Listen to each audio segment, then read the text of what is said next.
What difference does it make to you personally in your daily consultations to have a well-informed or empowered patient? And what are the benefits or drawbacks? Well, I think it's very helpful if the patient comes back and then they have a considerable amount of information, they have a better understanding, or indeed if they've got an inclination what the disease is in the first place, and they come with information pre-prepared.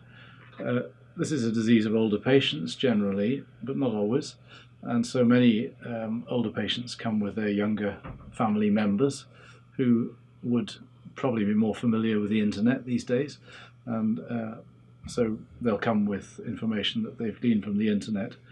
One of the problems is that it's always important to glean the right information from the internet, and there can be issues related to some drugs that patients have seen on the internet that are for completely different diseases and are not relevant to them in the MDS context.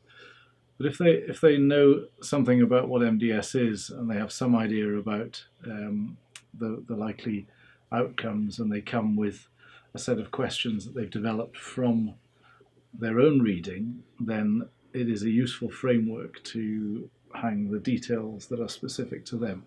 The difficulty with MDS is that, like many diseases, it comes in a lot of flavours, and not really one MDS patient is the same as another. So we really have to try to personalise the treatment plan and even the diagnosis to the patient as much as possible.